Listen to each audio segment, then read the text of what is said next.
Hey guys, it's Han Meditations, and you're listening to the Han Podcast. In today's episode, Kelly and I will be discussing different beings that live under the planet. And we're also going to be discussing the principles of Han. I've written 12 fantastic principles that will help you become a better person and reach spiritual enlightenment and calmness and wholeness in the pursuit of perfection of the soul. Thank you guys for listening.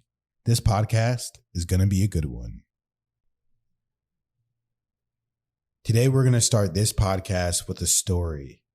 Kelly and I have been getting into different mystics, different information of underground civilizations under the earth, beings that are said to live underground, possibly from the ancient civilization of Atlantis, who have moved underground and stay underground because they fear there will be war if they surface.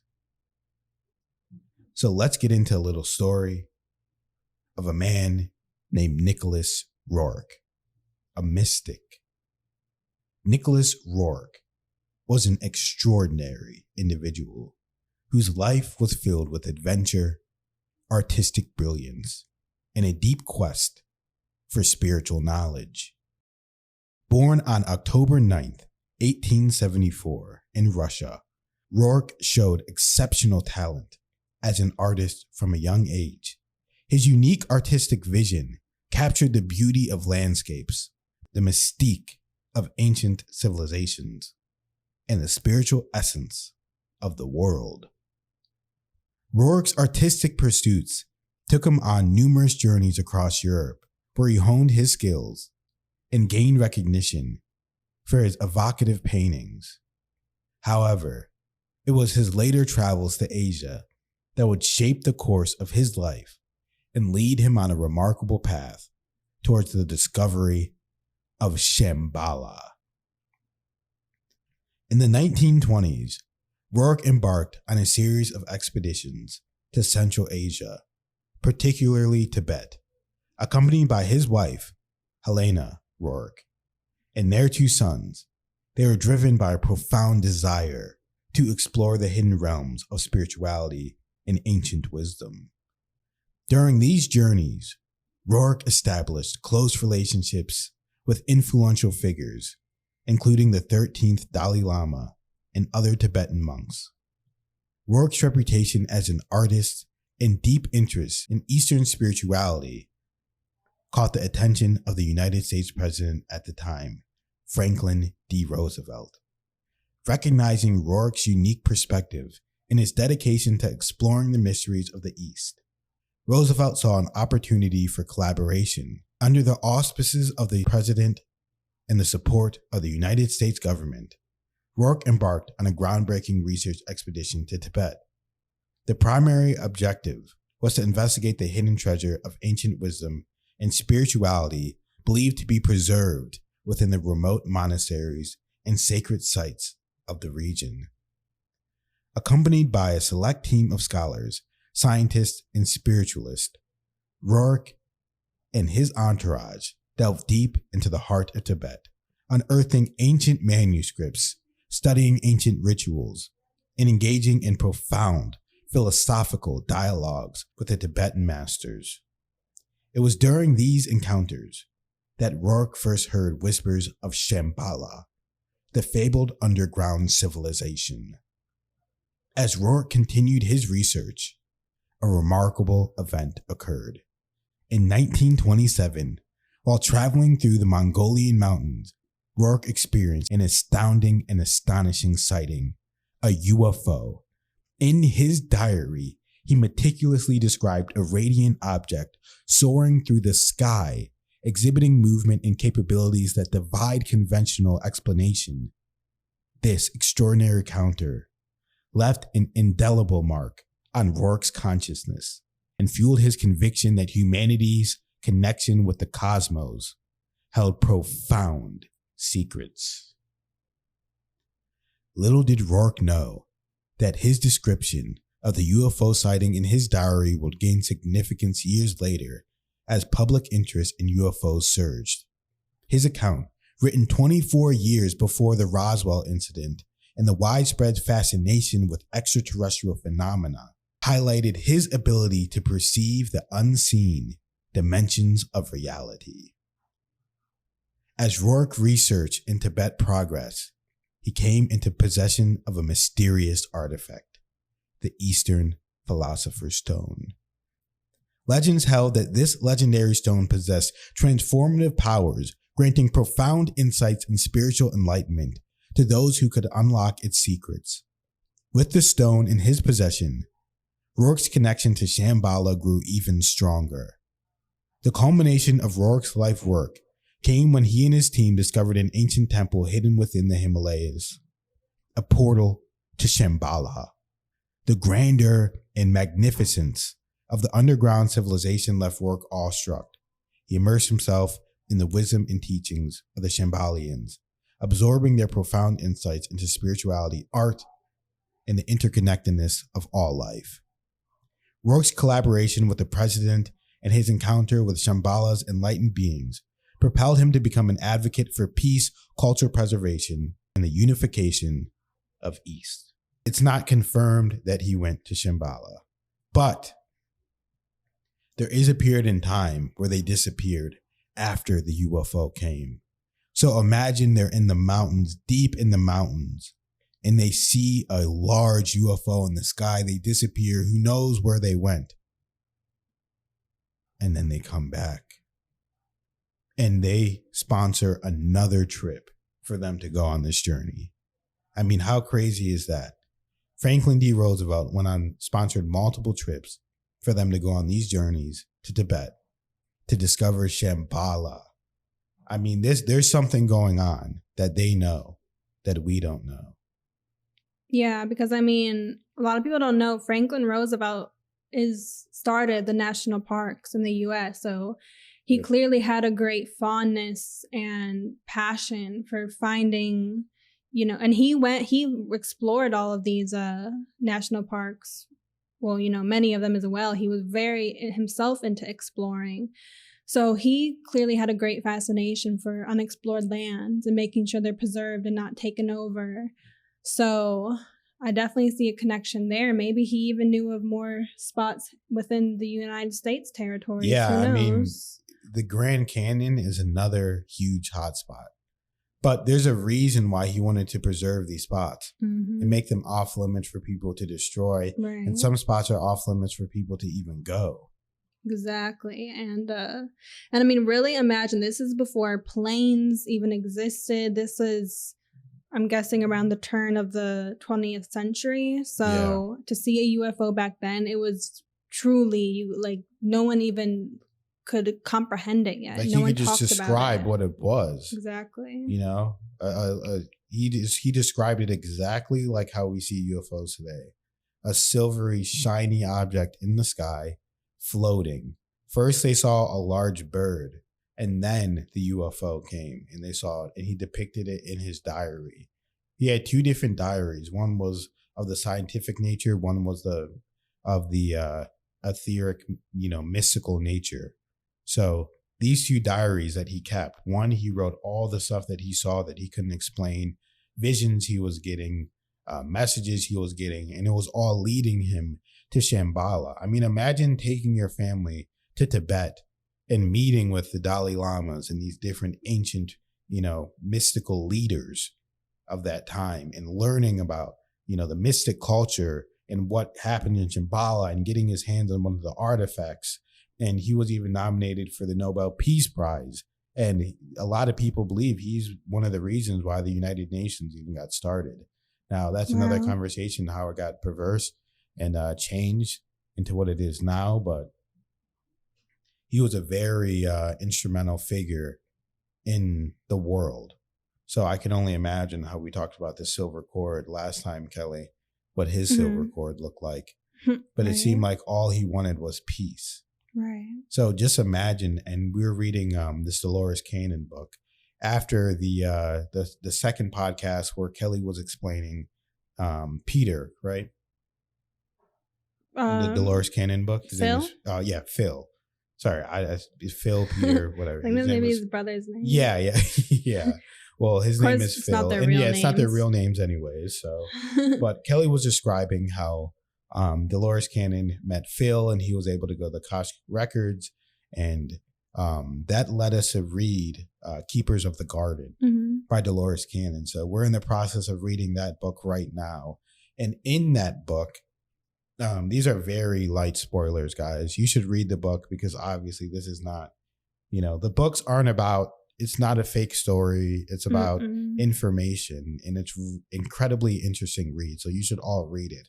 But I'm just going to give you kind of what the story's about. So Dolores Cannon, she is, if you don't know who she is, if this is your first time listening to the podcast, she is someone who invented the QHT quantum healing method. Where she's able to put you under a trance essentially. And she was one of the first people that could actually reveal your past lives and what happened to you in your past by putting you under this trance and putting on a deep hypnosis state where your subconscious mind truly comes out. So in the book, Dolores Cannon, she has an appointment with a lady, and this lady she had scheduled with her before, and then she said, no, I can't do it. She was looking for every excuse in the book to not do the session. She was just, something about her was, I don't know if she was apprehensive, if she was just a truly busy woman, but a lot of people, when it comes to this kind of information, maybe they get spooked out, and this was in the 80s as well. So it's not like this was in, 2023 where people are more open to this kind of thing. And this time, she went to meet with the lady. It was an hour away, and this was at the very limit of where she would drive. She drove to the lady. She saw a truck in her driveway that wasn't hers. It was some kind of electrical truck, fixing TVs or something, some kind of repair truck. And she was like, this is strange. So she gets up to the door, and of course, surprise, the lady's not there. But she left a note on the door that said, hey, I got called into work. I'm so sorry that I couldn't be here, but your trip was not in vain. So I left someone here for you. His name is Phil. He's going to do the session instead of me. And as you can imagine, this was before cell phones. So she had driven this whole way, and then she sees, wow, she's not even going to come here and do it. What's going on? So she gets there, and she has a session with Phil, and it was very muffled and mumbled, and he was just kind of muffling over things, and it wasn't that eventful. He talked about some lives in Germany and during World War II and South America, and but he really liked it. So she was thinking like, man, I don't really want to do this, but I'm not going to turn anyone down because you never know what can happen. And then eventually she just kept having sessions with Phil. And then his speech became clearer and clearer over time. And as his speech under the trance became clear over time, he started to see realities more vividly. He started to see more places. He started to clearly feel deep emotions for people in World War II and in Germany at the time, because he was a Jewish person who was working for the Nazis forcibly. And he felt resentment for them, and he felt anger, and he felt all these deep emotions. And Phil himself was not a person that showed a lot of emotions. And he was a normal guy. The only thing that was maybe different about him was that he had a twin brother. But she just kept doing these sessions with him. And then during one session, something strange happened. She took him down the elevator, as she always does, in her hypnosis technique. And when the elevator opened up, he was on a strange planet. It was kind of a red haze in the sky. There were spires and weird things around that he didn't recognize, and he got scared. And he was like, "What's going on? I don't like this at all. I feel really weird. I don't feel comfortable being here." And so she said, "Okay, you don't have to go there." And she instructed him to leave. And he left, and then he just kept having his normal, past life regressions. And he really enjoyed that she kind of was there for him in that moment and didn't force him to look at it or view anything that he didn't want to. So they keep having the sessions, and then eventually he's like, okay, I want to get through it. I want to find out what's going on, because he kept going back to that space. And then eventually he realized he was on an alien planet, and he was an extraterrestrial on this planet. And it goes into all about their civilization, what happened, what is it like on this extraterrestrial planet. And it's not like the movies. It was pretty much mundane. It was just about his life on the planet and what he did and how long he's been there. And essentially what happened was they were traveling to some planet to mine, and then something happened on their home planet where they kind of got stranded there. And then a lot of the people died. But he talked about the planet and the technology that they use and the clothes that they wore. And it was very interesting to hear, because he said that they weren't from that planet, but there were indigenous people on that planet, and they kind of, helped them, but they made sure that they weren't overworked or anything, because they'll get mad and had violence. And in their society, there was no violence. There was no, there were different emotions, but there was no violence. People wouldn't kill people. And if they did, it was extremely, extremely rare, to the point where he never heard of it ever happening.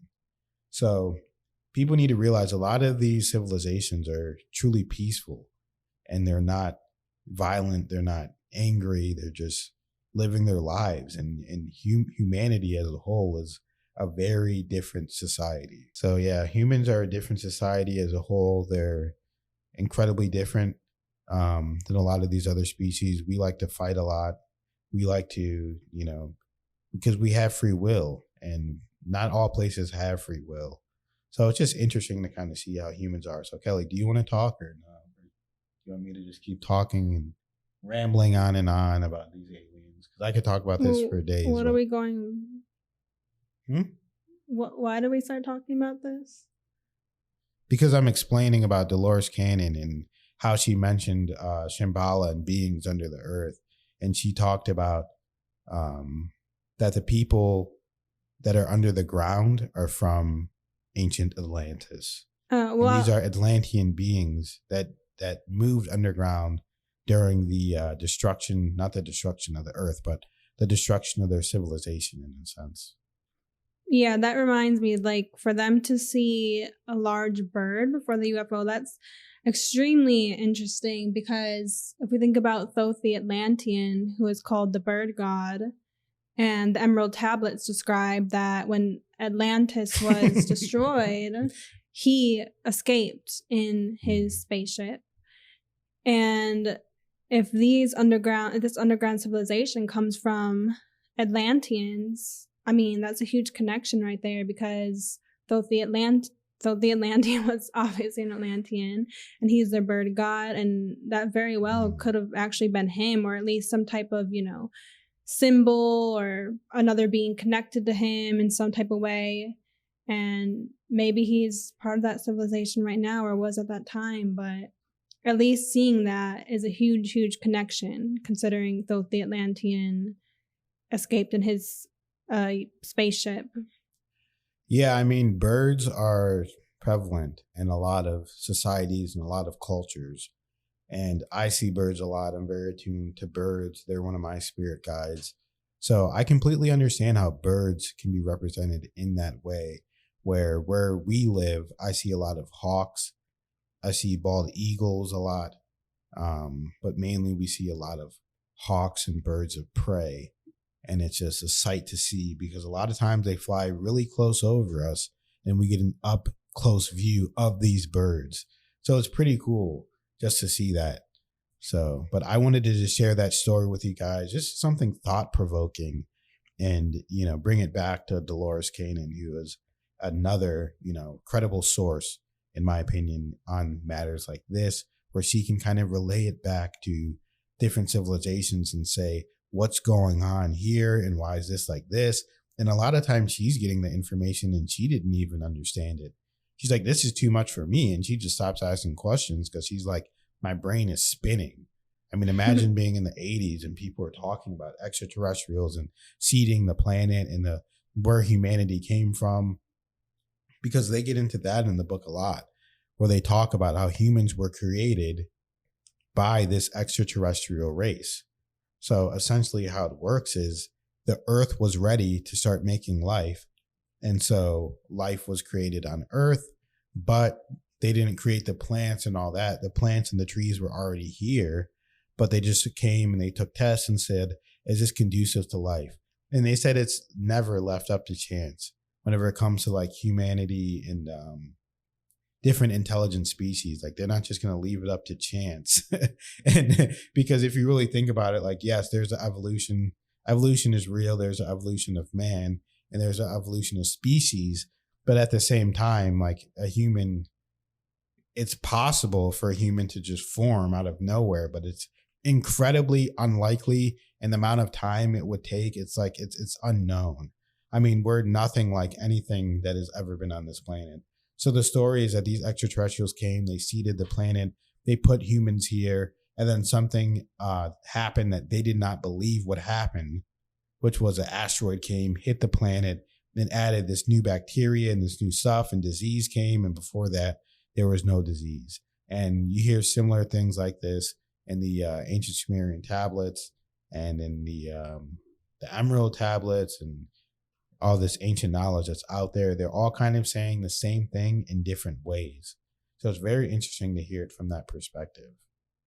There's so much ancient knowledge out there, and especially Tibet. I would love to learn more about all the ancient secrets of Tibet. I don't even know much about it. I just know the fact that there is so much ancient stuff that has to do with Tibet. It's just incredibly fascinating. But I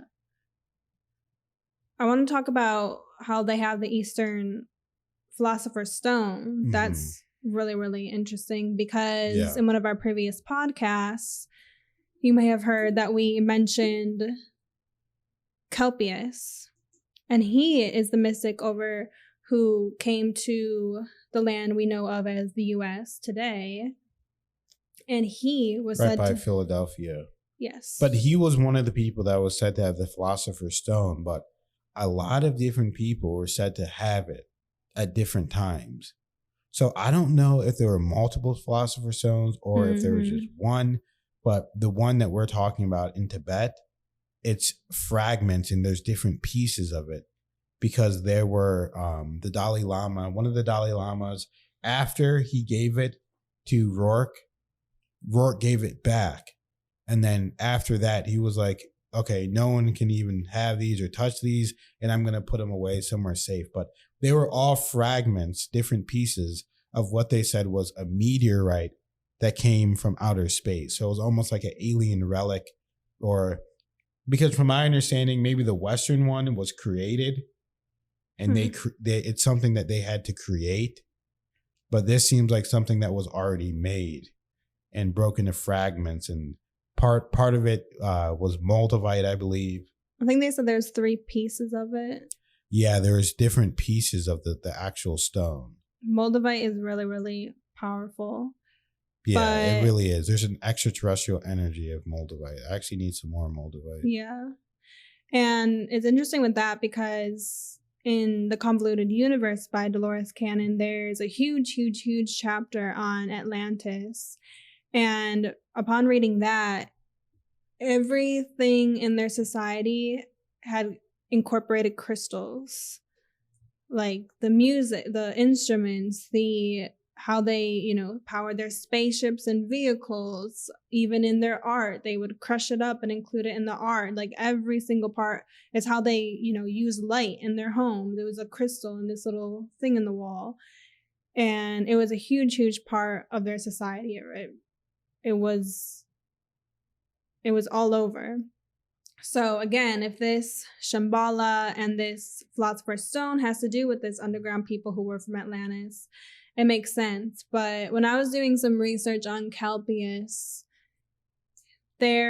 something I read said that he had a niece, and this niece is the one he passed his knowledge on to for the most part. And she was out somewhere in, I think it said Europe. And it's kind of mysterious. And honestly, I can't totally remember. But I just know that he had a niece that knew his ways and was kind of learned learned about that. And so who knows, maybe she is now part of that civilization, and maybe it's the same stone. Never know. But yeah, so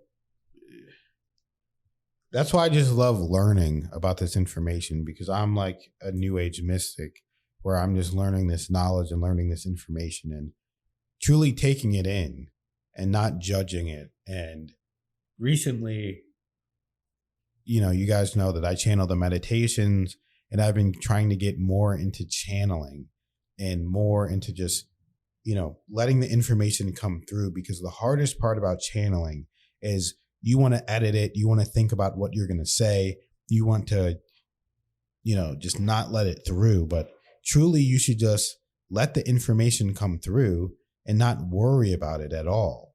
You should just let it come through. Don't worry about it, and just channel it and let the information come how it's supposed to come.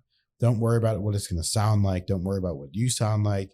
And whether you're writing, everyone is channeling at all times. That's what people don't realize. You're channeling your personality into this body. You're always channeling who you are.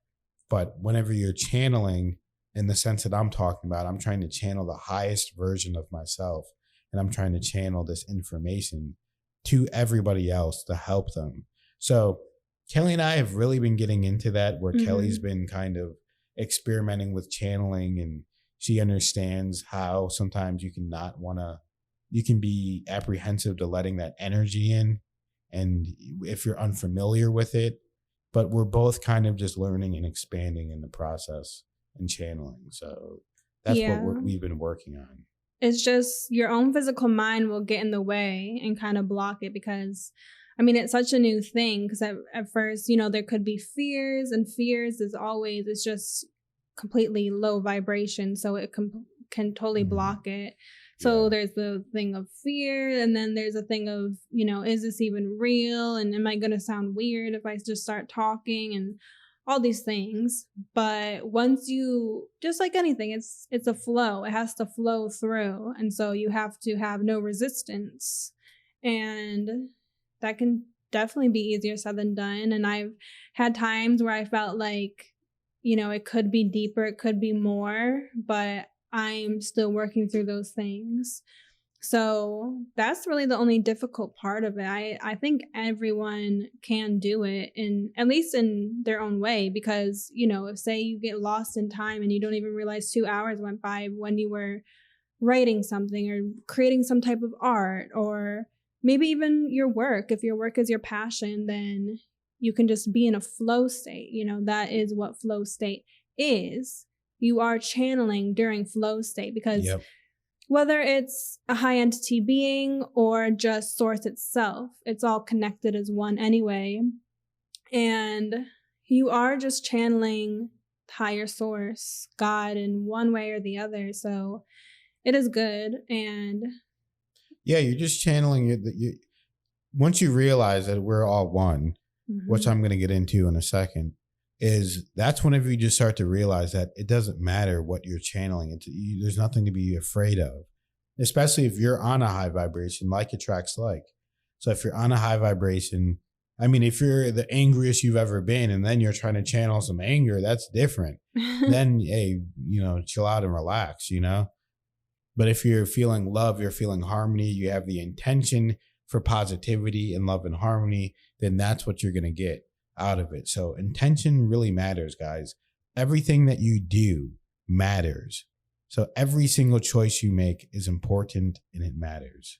So yeah, and you have to remember, we all have guides anyway, always watching over us, always trickling little thoughts for us, or helping out in various ways as much as they can, with us maintaining our free will. Yeah, for sure. So these beings are surrounding you anyway. And if you just drop the resistance and ask to have them come to you more, they can. They're already here. It's not...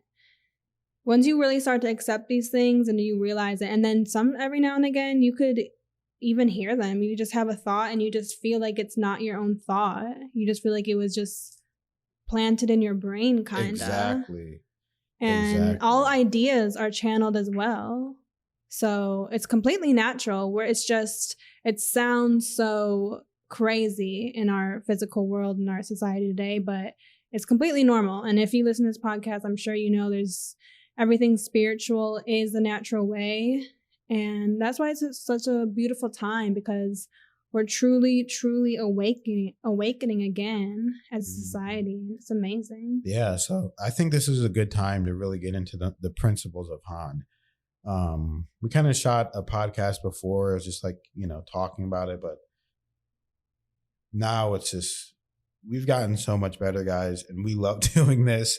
And it's so fun for us to just come here and talk to you guys and say what's on our mind and kind of what we're going through. And it's just like having friends that are into the same spirituality, the same knowledge, the same curiosities. It's so cool to have this platform where we can learn and expand. And as you can tell, like the audio quality has gotten way better.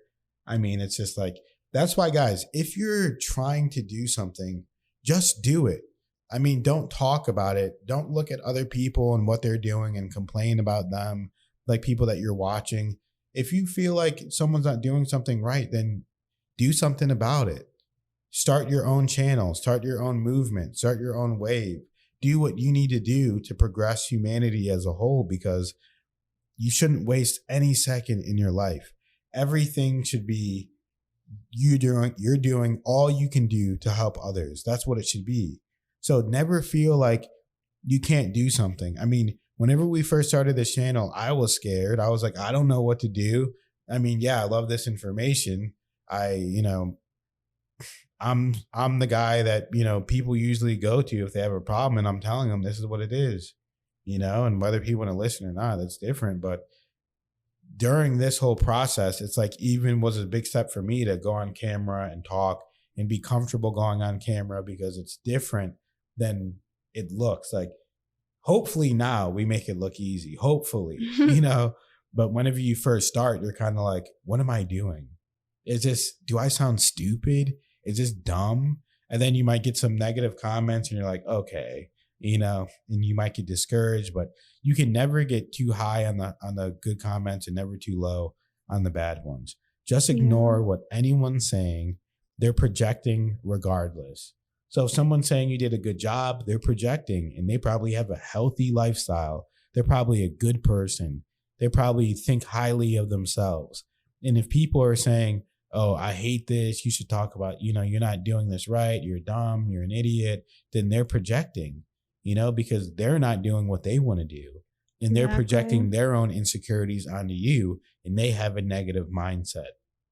No negative comment is worth it to interact with. And we decided on this journey that we do not interact with negative comments whatsoever. And most of the time, we don't even see them, especially Han. I mean, we had a couple viral videos on TikTok, and Han has never even logged in on TikTok. It's just me, and we have an assistant, Pauline, who's a great help, and we run the TikTok, and he's literally never even seen anything on there. So it's not worth it. It's not worth it. You only have so much bandwidth in your brain. And if you're filling it up with negative comments and what other people say, if they're not positive, then that's going to be in your brain, whether you want it to or not. Yep. It's going to be in your subconscious. That's why I'm very careful what I watch and what I listen to. And I try and balance out what I watch and listen to with positive information. So if I watch something that's, negative or not completely positive, or like if you're watching the news, then it's okay to watch these things as long as you know that this is what they're trying to do to me. They're trying to get me to think negatively. They're trying to get me to change my reality in a negative way, but I will not allow it. And if you're consciously thinking that way and you're consciously believing that I will not allow it, then you will not allow it. And that's what you have to realize and truly get an understanding of, because we love everyone that's listening, and we want you all to do the best that you can be and do the best that you can do. But that starts with you doing. So every action you take is an intention into the reality that you want to see. If you're eating better, you're putting that reality into the world that I want everyone to be healthy. I want everyone to eat better. If you're working out, I want everyone to work out. I want to be healthy. I want everyone to be healthy. I want the earth to be healthy. These actions have consequences, good and bad. So every action you take, you should be thinking, am I making this person better? Am I making myself better? Am I being honest within myself? Am I living within my truth, in my honesty? Am I trying to push something on people, or am I just trying to lead by example and being the best version of myself that I can be?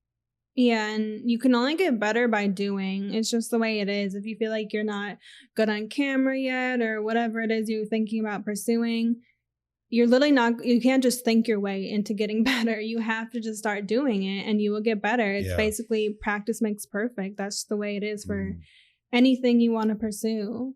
And, you know, it definitely can be uncomfortable to be on camera, let alone speak about these kind of things. And that's even coming from us, where we have a background being on camera. We have a digital media business that is our business, and we feature ourselves on cameras all the time. And I've done makeup videos for years, actually. So we totally understand it. But if you have that idea that keeps coming up month after month, year after year, you can't shake it. It sounds exciting to do it, but the only thing stopping you is fear. Just do it. You don't want to look back on your life and let fear stop you. You can't live in fear, because the people who are going to be laughing at you saying it's goofy. I mean, trust me, I'm 100% positive that people have looked at my channel, my page that I know, and laughed at it, made fun of it, whatever. It's like, I don't care, man. Yeah. I have a purpose on this planet and I have to help with that purpose. I can't live with myself knowing as a man that I didn't do everything I could to help this planet and help the people on this planet elevate their consciousness. That is my goal and that is my reality. And that is what I'm trying and I'm going to do. Is I'm going to go to space. I'm going to meet with these ETs. I'm going to travel the universe, and I'm going to help Earth elevate its consciousness. Those are my goals. And I want everyone to be on that vibration and on that same page where we're all positive, we're all helping each other. We're not starting wars, we're not starting fights, we're not being angry. We're all just doing what's best for us and our families and elevating the planet as a whole. So that's basically what our goal is on Han Meditations. And like Kelly said, I was thinking the same thing when she said it, because we're very much in tune that if you're scared to do it, you have to realize you can't live in fear. Fear is a low vibration. If you're scared of something, you just have to, what's the worst thing that's going to happen? Yep. You die trying. Probably so what? Not. So what? That's the worst thing that's going to happen. So what? Then you'll die and you'll realize I won't care. Damn, I'm dead, but I'm still me. That was just like waking up from a dream. Yep. And I effed around and I didn't do what I wanted to do because I was scared of other people that have no influence on my life other than a negative one and have done nothing for me in my reality. So you have to stop listening to people that aren't doing things for you and start doing what's best for you and the world around them. Like I said, leading by example will change the world. That is what will truly change the world, because people will see you doing exactly what you need to do and being the example.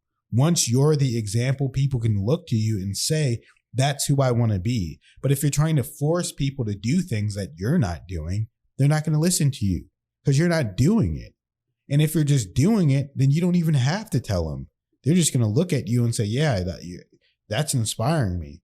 That's why I want to do this, because, hey, he did that. And you're going to be inspiring people that you don't even realize you're inspiring. Seriously, you just being your highest self as much as you can and pursuing being your highest self and following your passions, it will inspire people more than you know. Even if it's, they have a passion that's completely unrelated, just seeing you doing that and living it out will make them more encouraged to follow whatever their passions are. Mm-hmm. And it's a really great thing. You will really start to see that in friends and family, and it feels amazing. And that's how you spread light in this world. You don't have to force anyone into anything in this world. You just be your highest self, and that is a magnitude across. It'll ripple from your whole aura. I think that's a pretty good segue to go ahead and get into the Han principles. Before we get into that, though, guys, just if you're listening, I really do hope you're inspired. I really do hope that you hear this and you want to get up and you want to start something. And if you have any questions, just send them to us and we'll answer them on the next podcast and really get through it. Please send us your questions and let us know what you're going through, and we will help you guys out as much as we can. We'll give you the best advice that we can, and we'll talk about, these kind of spiritual things, because people don't have someone to go through all the time when they're going through spiritual enlightenment, when they're going through the process of changing. They don't have someone to talk to. So we're those people that you can talk to and you can really engage with us. Right now, it's like our following is at the perfect level where you guys can comment and we'll see your comment and we'll talk to you.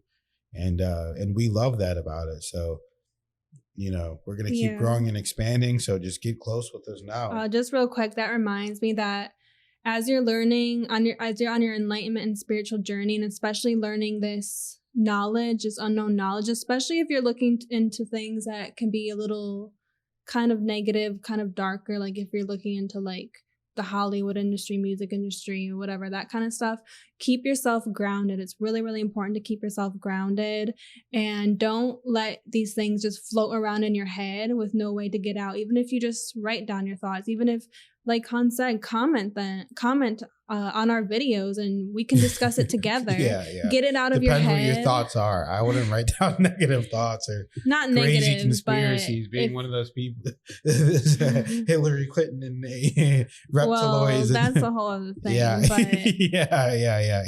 You don't want things just floating around your own head. Keep yourself grounded. Yeah.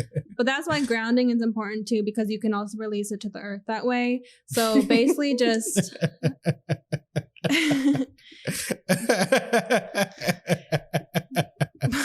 When you guys get advice, you'll get it from me, not Kelly. So she needs a fine tuner. She means well, but she needs a fine tuner. But no, I'm just kidding. But and always surround yourself with white light energy before you do your research. Yeah, definitely. Yeah. So.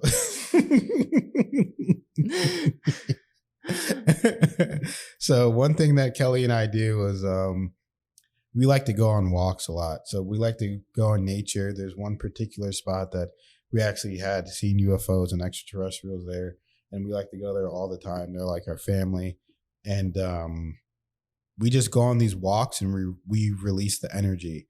We talk about what we're going to talk about, and we release it into the earth essentially, and have the earth absorb all that negativity. And because that's what it's for. It'll absorb it and it'll turn it into positivity. And that's what the earth has always done. And you've never even thought of the earth and thought of it in a negative way as being negative. Even whenever, hurricanes come and kill people and all that, it's just natural. It's never negative. It's never, malice intended with it. And when you think of the earth as a whole, you think of a beautiful, healing, spiritual being in itself. And that's what the earth is. It doesn't matter what's going on this planet, the earth will always be positive. So, like Kelly prematurely said, let's get into the Han principles. So Kelly and I will both explain what we believe on these principles, but these are 12 principles that I created to help simplify reality and help people live by certain principles. So if you want to know what I stand for and what Kelly stands for, these are the Han principles. The first principle is we are all one, of course. Number one, we are all one. What this means is if you could break reality down to its finest essence, if you had glasses on and you could see things for what they truly are, you would see that everything around you is just energy. This table, this microphone, your skin, your body, your phone, the air around you, the ground you stand on, the clothes you wear, every other person on earth, everything would just be pure energy, which is one thing. We are all one at the core of reality, at the base of our existence. This oneness permeates through all time, all space, all reality, and is the universal rule of existence, that we are all one. That is the first rule of Han. And once you realize that we are all one, and you realize that we are all energy, you realize that energy cannot be created nor destroyed, Therefore, we are infinite. We always will be. We always have been. And the only quality to existence is existing. We'll get into all this more, but the first rule is we are all one. What do you think about that, Kelly? Yeah, we're basically in a hologram. Kidding, but kind of not. Holographic matrix. Yeah, that's a whole other thing. But if you're interested in this topic, our Shami reaction videos are really Swami. I'm like, why doesn't that sound right? I'm like, why doesn't that sound right? Who is this strange man?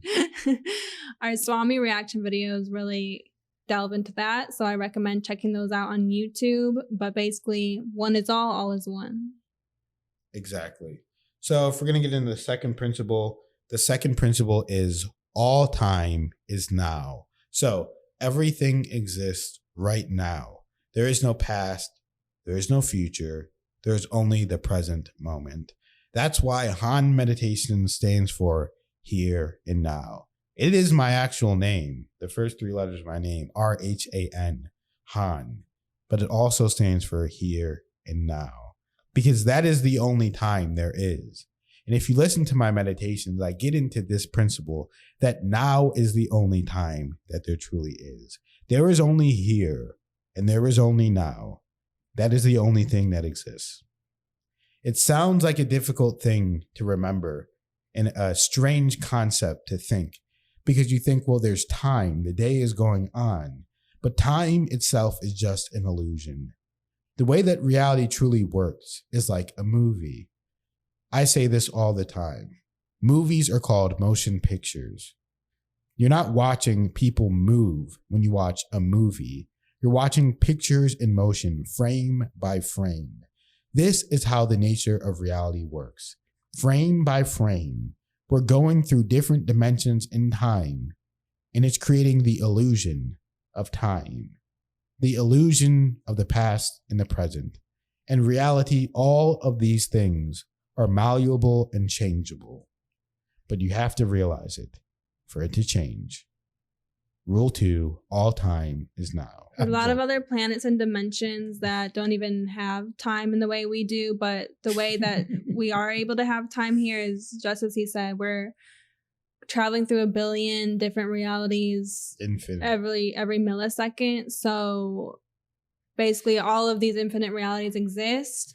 We're just traveling through, and it creates the illusion of time for our dimension. Exactly. Very well said.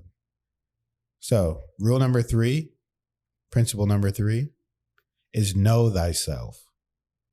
This is something that is said in a lot of ancient texts, religious texts, and all around the world. What does it mean to know thyself? It means that you're always changing. You're always expanding. Your consciousness is not the same today as it was yesterday. It's not the same as it will be in the future. You're always changing. You're always expanding. And you should know who you truly are. You should know what you believe in and why you believe in it. You should question it. You should know the reality around you. You should know where you came from. And you should know that you are an infinite being that is indestructible and a part of God. And that you are one part of the all. That we are all interconnected beings. And we are all a part of oneness. That's one aspect of knowing thyself. You will spend your whole life trying to know and comprehend your consciousness and who you truly are and what your purpose is. And that's the way it should be. To know thyself. Principle 3. Anything to add, or is that good, Kelly? Yeah, just always be questioning yourself. Always be honest with yourself. But I also think it's a little bit paradoxical, because I don't believe as long as we're in this human physical form, I don't think we actually truly 100% can know ourselves. But at the same time, we do need to constantly seek that, because the more that we do understand what we truly are, the more that we'll live in truth and just understand this reality. Very nice. So principle 4 is be thyself. So after you know yourself, it's important to be yourself. And being yourself means that you're going to be the truest and highest form of yourself. You're going to be living out your reality exactly how you need to live it. That's being honest with yourself. I believe we're all put in these bodies to be who we need to be. And that sounds like something cliche or dumb or too simple, but being who you need to be when you need to be it is not something everybody does. Some people want to be someone other than themselves. Some people see someone and say, I want to be that guy. Someone sees someone else say, I want to be her. I want to be him. In reality, you should just be yourself. Just be yourself. You should want nothing other than to be who you truly are, because that is what you came into this reality to be. And if you're being your truest self, then no one should be able to tell you anything. It doesn't matter if you're weird. It doesn't matter if you're strange. Just be who you are, the highest vibratory plane of yourself, and everything will work out just fine. Yeah, there's a lot of different directions you can go with this one, but for right now, simply put, you just have to realize God himself is not complete without you. So you are meant to be exactly the way you are for a reason, because God himself wants it that way, needs it that way. He's incomplete without you. Existence itself wouldn't be existence if you were missing. All that is could not be all that is if you were not here. Yep. But you are. So all that is complete. Which brings us to the fifth principle. Follow your highest excitement. This is something that Bashar Darrell Anka says all the time. Following your highest excitement will lead you on the path of synchronization and synchronicity and will lead you to the next thing. I'll give you an example. Kelly loved makeup. There was once a beautiful girl named Kelly. She loved makeup. She loved making makeup videos. So she just pursued her passion in makeup. Soon this passion led to viral videos, in which led to her going on trips with Ariana Grande's brother, being posted by CoverGirl, working with some of the biggest brands in the world, and being a badass chick. Now, little did Kelly know, she kept following her excitement on this journey. And that little makeup tutorial led to doing videography. That videography led to starting a company. That company led to being here today with you guys. And the same thing with me. We both started following our passions. Kelly started with makeup and doing videos online, being an influencer. I started playing video games, building computers. And next thing you know, each step we took met us right in the middle, to where I was able to build us computers for our videography company, our photography company, and we would learn our computer skills together, from which started as her doing makeup and me playing video games, led to both of us editing and creating video and content and creating a business together, and later starting this meditation channel together, which would have never happened if we didn't just do the simple step of following our excitement. Yeah. We had no idea where it would lead. All we knew is that we were just following our excitement and doing what we needed to do when we needed to do it to get to the highest vibratory plane and take it as far as you can take it. I could tell you a million stories where I did the same thing. I love Pokemon cards. One day I was going to the store. Guess what? They sold my pre-orders to somebody else, and I actually knew the guy, and they didn't know I knew the guy. And he told me that, hey, they let me buy them all. I was so angry that I said, I'm just going to start my own Pokemon company. Started my own company. Now I'm able to sell cards and get them at a wholesale price. Now I can open up as many cards as I want and be a distributor on Amazon and other different platforms. Another business that I started just by following my passion, which led me to making money. So what do you think about that, Kelly? Did I encompass everything? I mean, that there's no way it's everything. I could tell you a million stories, and we could do a full podcast just on how we got started and all the synchronicities. But the basics is just following your excitement and taking it as far as you can take it, and then doing the next thing exciting. And Kelly, just talk about how even with the little things, you should follow your excitement, waking up in the day. Yeah, exactly. Because it is a principle of this universe that leads you to getting what you want in life. As I'm sure probably everyone listening to this is familiar with the law of attraction. The law of excitement is a law as well that will lead you to manifesting what you want in life. And it can start with the simplest of things. As much as you can, as often as you can, even with the littlest things, follow this excitement. And you wake up, what sounds more exciting, a coffee or a tea? Select that one. And the more you do it, the more you'll hear it, and the more you want to pursue it, and the more excitement ideas will come up. And it goes into the last principle about being yourself, because these ideas of excitement is what makes you you. And they lead you into being more you. It's all uniquely you. And the more you are yourself, the more you follow these excitements, the more you're being yourself, your highest self. It all is connected. Beautifully said, Kelly. So, excuse me. Principle number 6. All of these are extremely important. This one I love. Preserve self-honesty. There are a lot of people in the world that are not honest with themselves.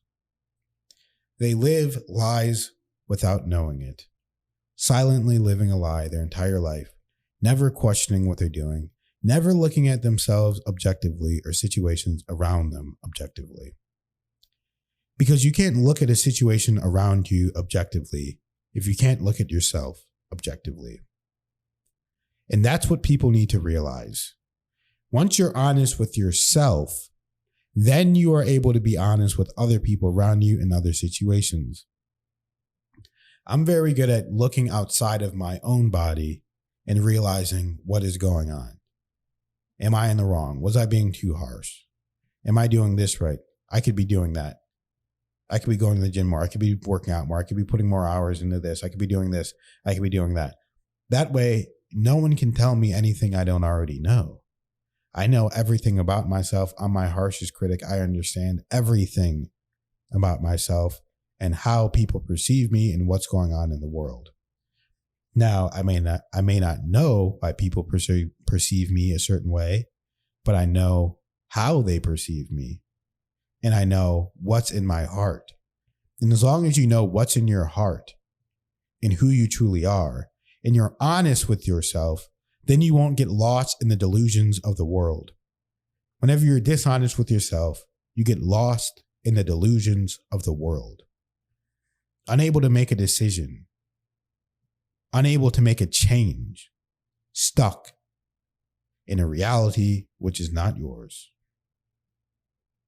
Yeah, so it's like we have, the two voices in our head, as we always hear about, the devil on the shoulder, the angel on the shoulder. And basically what those two things are is the ego and your higher mind, or the Holy Spirit, whatever you want to call it. Your higher mind can be honest with yourself. The ego cannot. So the ego will keep you from being dishonest with yourself. But it's our job to have control over our ego. So we have to be very, very honest with ourselves. And that's why if someone's not honest with themselves, the smallest thing someone says to them, even if it's not meant to be mean, the ego perceives it as an attack. So that's why when people aren't honest with themselves, you can say a little thing to them, just a suggestion about how to make something better or something, and they won't see it. They'll just see it as you're wrong, and they see it as an attack. But if you're honest with yourselves, and no one can tell you, because you've already told yourself these things. So it's not going to be an attack. It's just, oh, okay, yeah. Someone else realizing the truth. Exactly. And it's really, really important. It's huge to be honest with yourself. Yep. So principle number 7, you are eternally renewed. Now, what this means is you are a new person every instant in time. Knowing that you are a new person every instant in time means that you can make a change at any given moment in time. You don't have to be stuck being the person that you are now. You can decide right here, right now, I am healed. Right here, right now, I am a genius. Right here, right now, I am wealthy. I am rich. I have everything I ever wanted. I have the life I wanted, the woman I want, everything, the dog I want, whatever I want, I have it now. You can decide, because every instant in time, you are eternally renewed. Know that in your mind and in your heart that you are eternally renewed. You are never the same person. You are not the person that you were yesterday. You are always eternally renewed. You are always a new being. You are always a new person with a new choice. And whatever choices you make, your wish is the universe's command.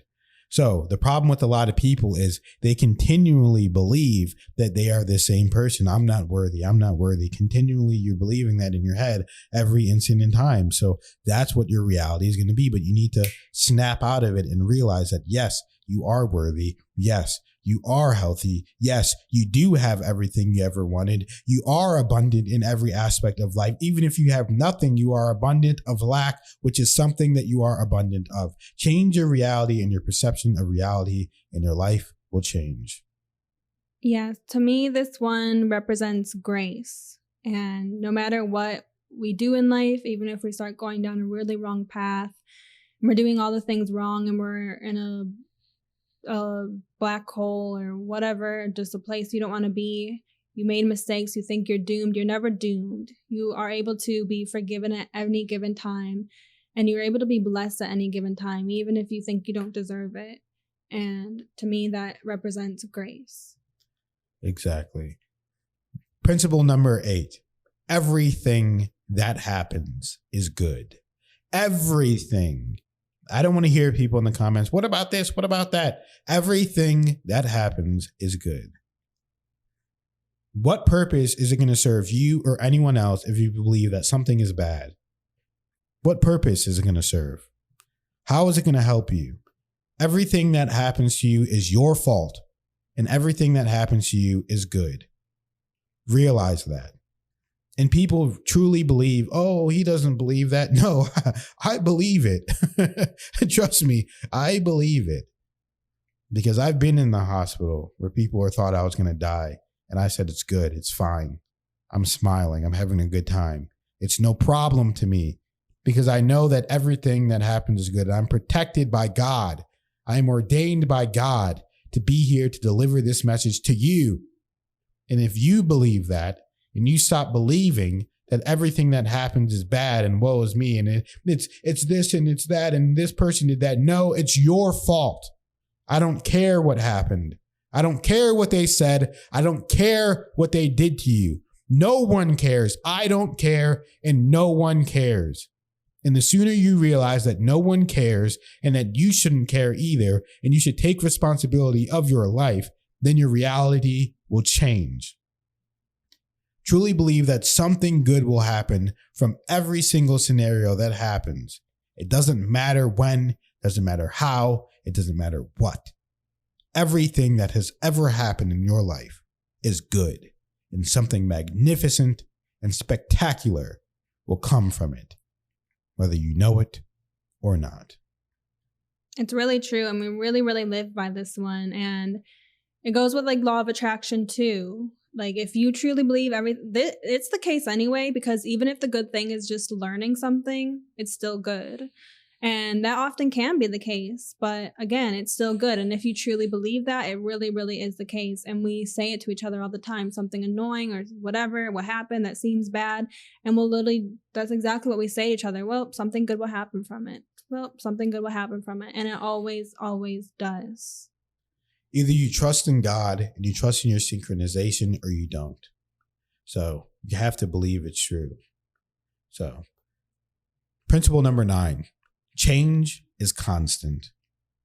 Whether you're in a bad situation or a good situation, everything that happens is good, right? And you have to realize that it's not going to stay the same. It's not always going to be this way. If you feel like, oh, this is so bad, I have anxiety, or this has happened to me, or I'm hurting, or I'm in pain, change is constant. It's going to go away one way or another. Are you strong enough to handle it? Are you strong enough to ride it out and say that this is good? I'm going to flip my situation. I'm going to change my mindset in this moment because God is giving me a scenario and a chance to be a man or a woman and change my scenario. God has given me a chance to finally be a man and be strong in this situation and not be a weakling, because I can handle it. I can handle anything. Doesn't matter if I feel like I'm suffering. My life isn't supposed to be happy at every given moment. I'm supposed to do what I need to do when I need to do it and believe that everything that happens is good regardless of what happens. Because that's the only way that my family is going to be able to sleep at night knowing that I am okay. If your family has to worry about your mindset and your mind, and if you're going to do something bad or do something wrong or harm yourself in any way, then you're harming your own family. Change your mindset right now and realize that your family never has to worry about you. Your loved ones never have to worry about you because you are a man, you're a rock, and you can change your reality at any given time. Realize it and know it. Change is constant. It's not always going to be bad. It's not always going to be good. Yeah, it's just like we said, we're going through infinite realities every single millisecond. So we're always in a constant state of change. You can change your mood. You can change your mind state instantly. You have to want to do it. And it's inevitable. Even if you think something isn't changing, it is. If you leave a room alone, don't touch it at all, don't change anything about it, guess what? It will collect dust. If you leave a bathroom alone, don't go in it, don't leave it alone, guess what? Mold will form. Change is inevitable. Exactly. Even if no mold forms or nothing changes about it, air is still moving throughout the room. Mm-hmm. Even if air is not moving, the earth is moving. So it's moving. Everything is changing. Everything is moving at all times. Everything is in constant flux of change. If you don't like change, get used to it. Once you get used to change and you truly believe in all these principles and you truly master them, your life will transform in ways that you could have never even imagined. Trust me. And change is fun. Very fun, Kelly. Which brings us to principle number 10. You exist, and it's fun existing. Knowing that you exist, really think about it. Really think about what I just said. If you're listening to this, you exist. The only quality to existence is what? Existing. So is it possible for you to not exist anymore? Is it? If your body is destroyed, do you stop existing? Mm-mm. No. If your body is destroyed, that means your body is not real. If anything can be destroyed, it means it's not real, because this brings us back to principle 1, that we are all one, that we are all energy, because energy cannot be created nor destroyed. So if something can be destroyed, then it is not real. That is what existence is. The acceptance that you exist throughout all time, throughout all space. You were chosen to exist. Really think about it and take it in. It's important. It proves your immortality. Yes, it perfectly said. The energy cannot be created nor destroyed. So you already did exist, you always will exist, and you exist now. And this one is so simple sounding, but if you, even just for 2 minutes a day, close your eyes and meditate on this and just repeat it, your whole life view will open up incredibly, especially your view of yourself. Exactly. Principle 11. Forgiveness is your birthright. Now, this one is extremely important as well, because it doesn't matter what you've done, what you've been through, you are forgiven. I forgive you. And you should forgive you as well. We are on this planet to learn and expand and elevate our consciousness. And with that elevation of consciousness comes a remembrance that you are forgiven through everything that you do, that you are worthy, that you are loved, that you are one cog in a wheel of God's infinite machine. You are a part of God. Therefore, how could you be judged if you are God? How could you be judged? Judgment is not real. The only thing that is real is forgiveness, and it is your birthright to forgive yourself and others around you. I believe in this principle more than you'll ever know. So does Kelly. And we truly believe in it. We truly love each other. We are truly meant to be together in this reality. The closest things to soulmates is what we are. And we are here to teach you guys and help expand your consciousness. And you need to know that forgiveness is truly your birthright. Forgiveness is the breakthrough of any negative vibration, automatically makes it the highest vibration. And it's pure unconditional love. And even just hearing about this, talking about this, is actually making me a little bit emotional because I know how true and powerful and strong it is. And it truly is just the truth. Forgiveness is your birthright. There's nothing you can do. If you can forgive yourself, then it can be forgiven. And that's all you need to know. Exactly. The last principle, principle 12, is gratitude is necessary. Think about going throughout your day and just being grateful for what you have. Are you listening to this podcast? That means you can hear. Are you watching the video? That means you can see. Are you standing? That means you have legs that can allow you to stand. Are you holding a phone? You have hands. You have hands, and your hands work. You're alive. Be grateful for the most basic of truths. Your heart is beating. Your organs are working. Your blood is flowing. Your brain is functioning. If you don't feel grateful, start with that and then move on. I have a job. I have a family. I have a car. I'm not hungry. I didn't starve to death today. I'm not in dire need of water. I'm not dying of thirst.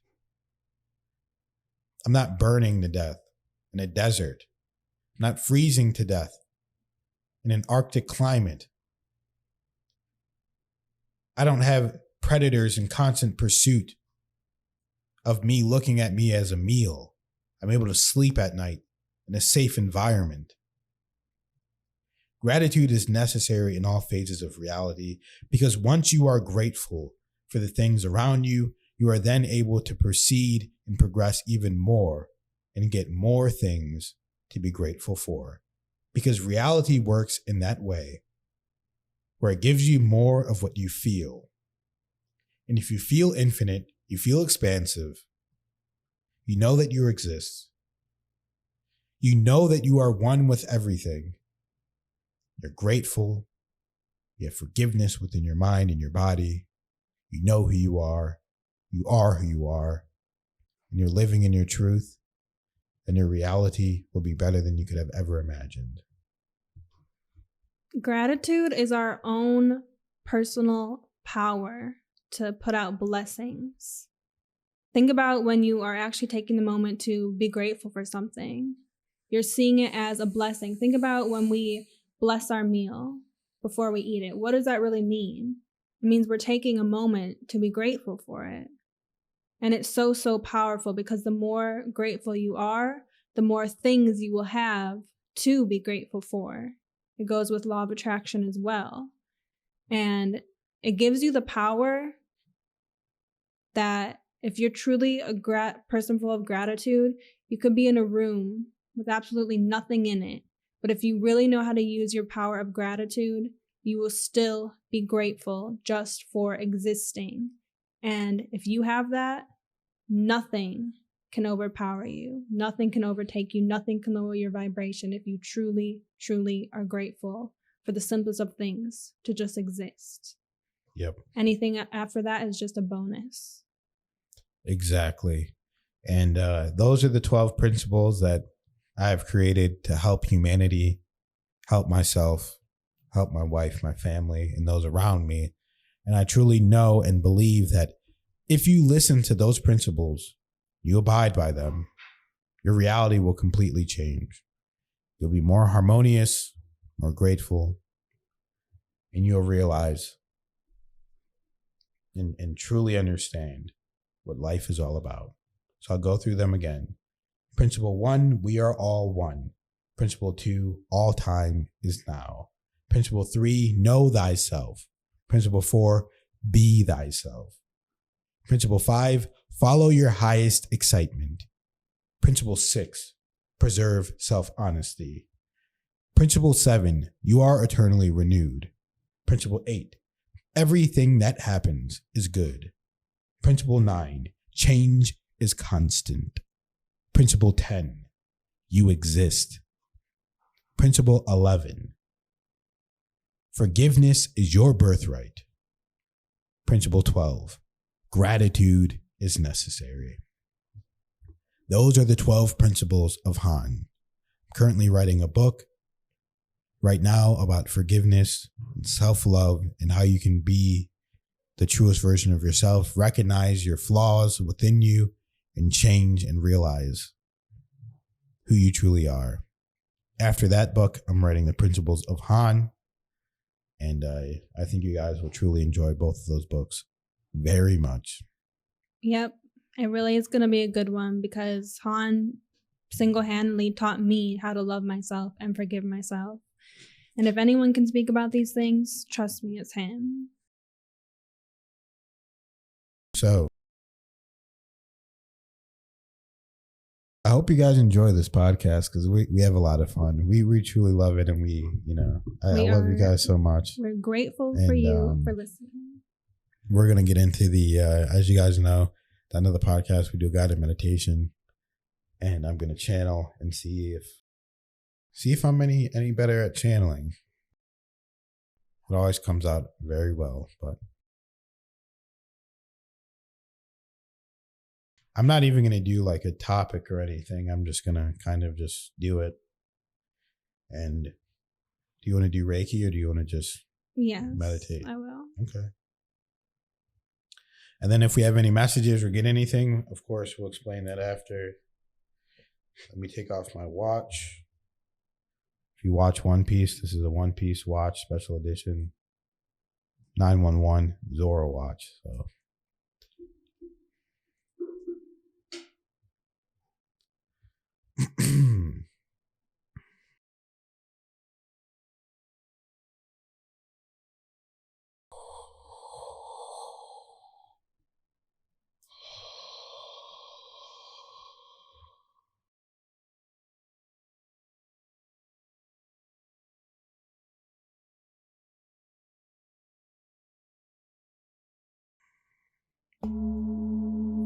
Thank you for taking part in this meditation. In preparation of this meditation, just allow your mind and your body and your consciousness to expand throughout space and time, allowing your whole reality around you to be uplifted, pure, and calm.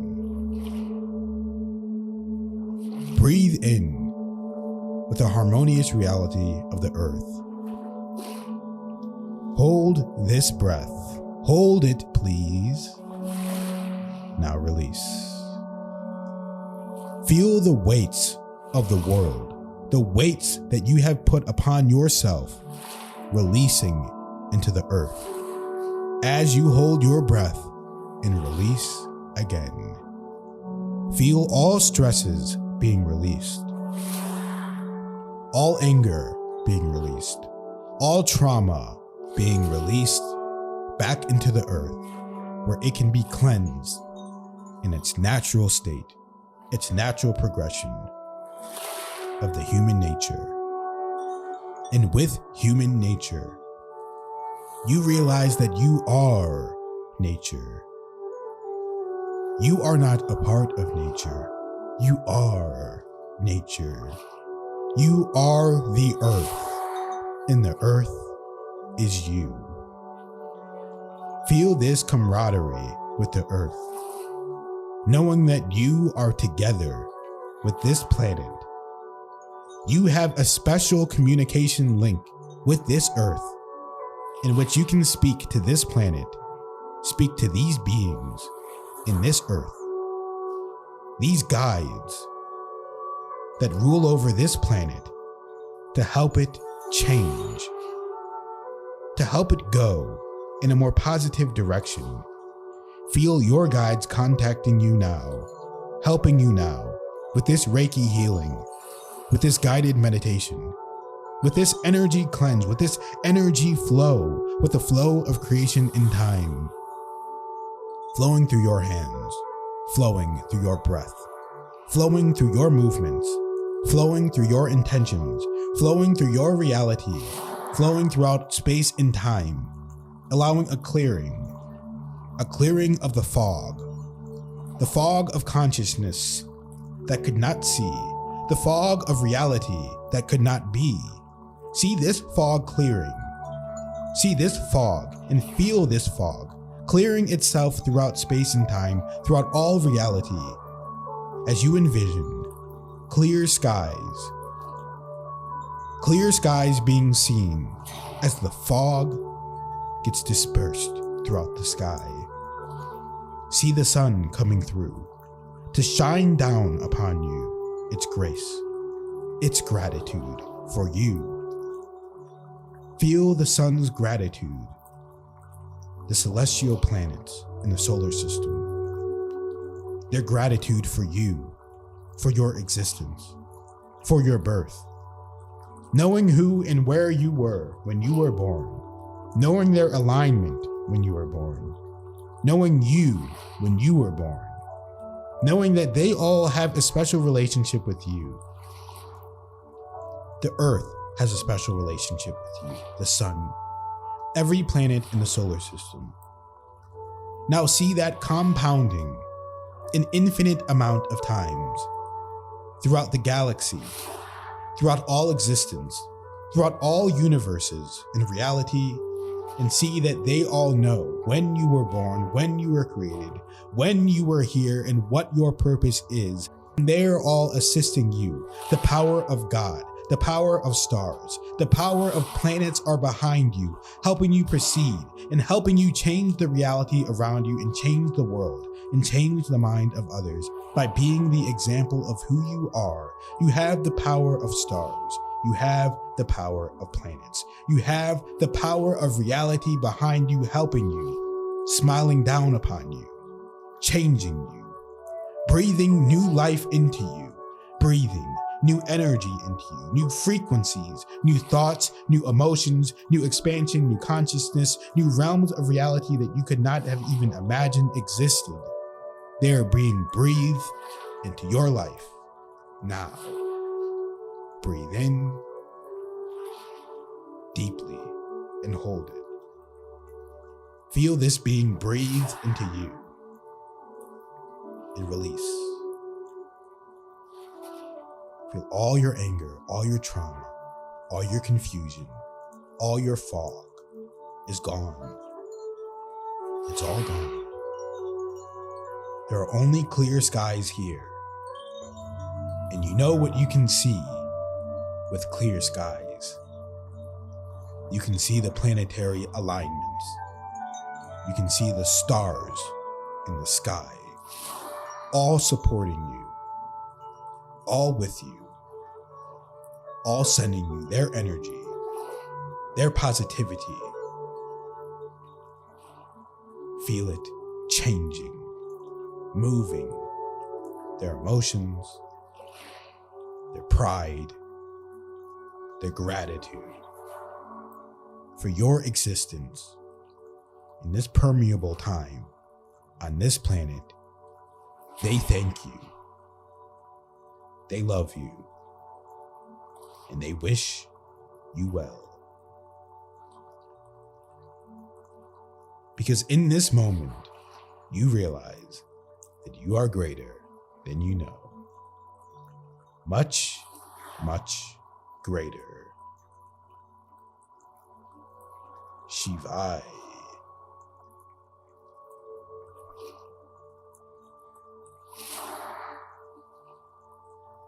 What did you think about that meditation? Really, really nice and relaxing. In that meditation, I just let the energy come through.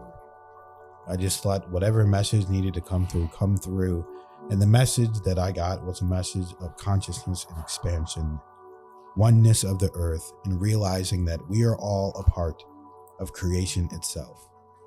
It's not just the earth. It's not just our solar system. It's not just our galaxy. It's not just our universe. All universes, all stars in existence, all planets in existence, all of existence is aware of our existence and is supporting us throughout all time, throughout all existence, throughout all expansion. And they are wishing us well. Yeah, and something I kind of got was for all of us and listening and us as well is I kept seeing this feather and I just kept hearing that we need to be like a feather. If someone tries to throw us, we'll just gently float down. We're soft to the touch. And give softness to anyone who feels us, is around us. And even our sharp part can be used for the better. In the way of feather, the sharp part can be used as to be a quill, to write down knowledge, write down information. So I like that's that. what I was hearing. If you punch a feather, it's just going to float. Yep. It's not going to break. It's not going to snap. It's just going to go with the flow. Like be like water, as Bruce Lee said. Mm-hmm. Be like water. Like that. Be in the flow.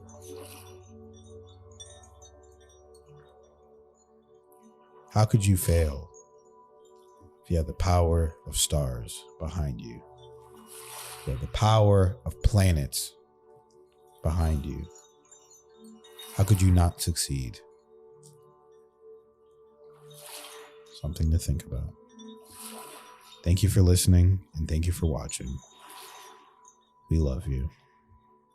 Thank you very much, and we will see you in the next episode.